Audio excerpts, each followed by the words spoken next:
Fall of Oyo, a tale of conquest and betrayal. In the waning years of the 18th century, the Oyo Empire, once the unchallenged power of West Africa, found itself at the mercy of forces beyond its control. For centuries, Oyo had ruled over vast territories. Its cavalry feared from the Niger River to the Atlantic coast. But internal strife, betrayal, and the growing ambitions of external enemies would soon bring the mighty empire to its knees. Far to the north, the Fulani had long watched the Oyo Empire with envy and caution. Under the leadership of Uthman Danfodio, the Fulani had begun a series of jihads, toppling old kingdoms and establishing new ones. Oyo, with its pagan kings and intricate political hierarchy, was a tempting prize. However, it was not external enemies alone that would spell Oyo's downfall. It was the corruption and power struggles within. By the late 18th century, the Oyo Empire was plagued by internal discord.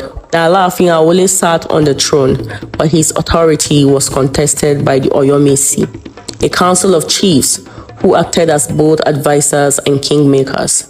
Awole, seeking to strengthen his rule, made enemies of the chiefs, particularly Bashorunga, the head of the Oyomesi, whose influence rivaled that of the king himself. The empire was split, its unity crumbling under the weight of intrigue and rebellion.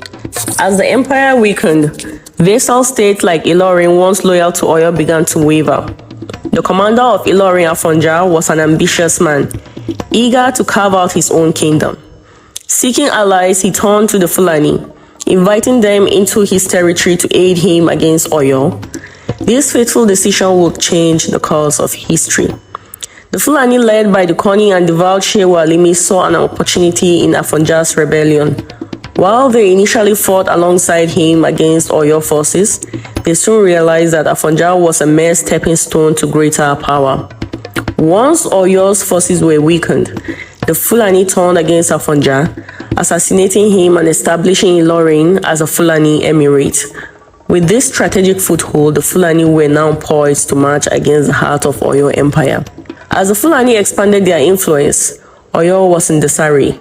Its cavalry, once invincible, struggled against the Fulani's guerrilla tactics and superior horsemanship. The people of Oyo, weary of war and taxation, began to lose faith in their leaders.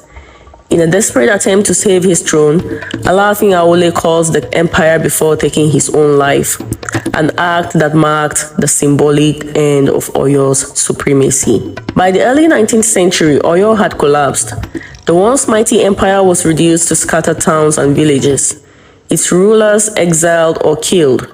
The Fulani, now masters of Ilorin, continued their expansion, integrating parts of former Oyo territory into their growing caliphate. Though Oyo fell, its legacy endured.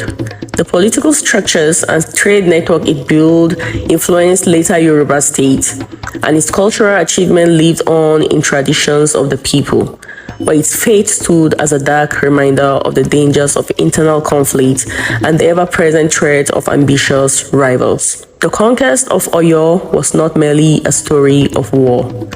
It was a tale of betrayal, shifting alliances, and the inevitable decline of even the mightiest empires. And though the empire is long gone, its memory still echoes in the history of West Africa, a lesson for all who seek to build and rule.